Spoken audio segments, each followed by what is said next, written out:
First of all, Susan, tell us a little bit about AIPCO, whose members specialise in the business tourism sector. The AIPCO is a small association. We have 9 members and we were founded 15 years ago.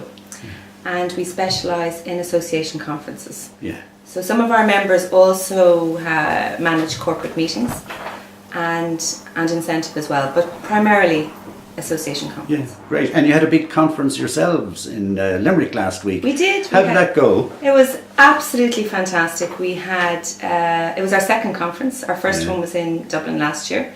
And we had 168 delegates, which was fantastic. That's terrific. Considering the conference was outside of Dublin. And we also opened up the conference this year to the MICE industry in general. Not just association conference or PCOs. Sure. So that worked. No, it was a super day. Went well. Great. Really good day. And you mentioned MICE. We're a great industry for acronyms of all sorts. So maybe we should explain what MICE is. Meetings, incentives, conferences and exhibitions. It's a very challenging and ever-changing business, of course. And I know that you addressed that aspect at your conference. So how does the Irish product measure up these days in terms of your clients' demanding needs?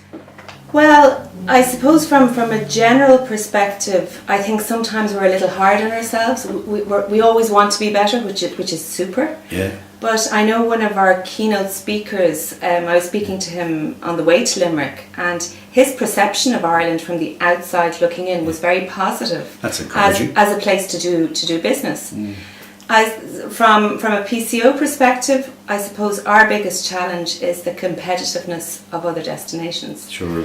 And probably the financial competitiveness, the funding that other cities can provide when we're bidding against them. You're pitching against them. It's difficult. Yeah. But there's a lot of good things happening. Sure. A lot of good things. Sure. And of course, destinations become fashionable and go out of fashion sometimes.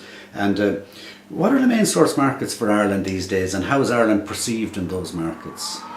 Well, I suppose I'll break that down into incentive and association conference. And from an incentives perspective, the old reliables, the US, the UK, France and Germany are the key performers. Yeah. And Ireland's appeal is still as strong as ever. That's good. Association conference, we're more global because we need a member in Ireland to bring the association conference into Ireland. So we have a truly international delegation that comes to our conferences. Great. And typically, of course, your business sets up arrangements very far in advance. And from that perspective, you're a great barometer for judging what the years ahead are going to be like. What are your future business bookings and inquiries telling you about how things are going to be for the next 2 or 3 years? Well, from an association conference perspective, it really depends on the conference. I'm travelling to Berlin next week to bid for a conference in 2017, and that would be very typical of how we work. Incentive business, on the other hand, the lead-in time seems to be getting shorter and shorter. Interesting. But business is good and improving, which is very positive. That's terrific. And finally, Susan, what were the principal learnings that you took away from your conference in Limerick last week? I suppose that the very strong output from the conference was the fact that we felt what we do already quite well is that we collaborate. And unity will definitely bring more business in. So a collaborative approach to winning more business is the key to future successes. That's what we feel.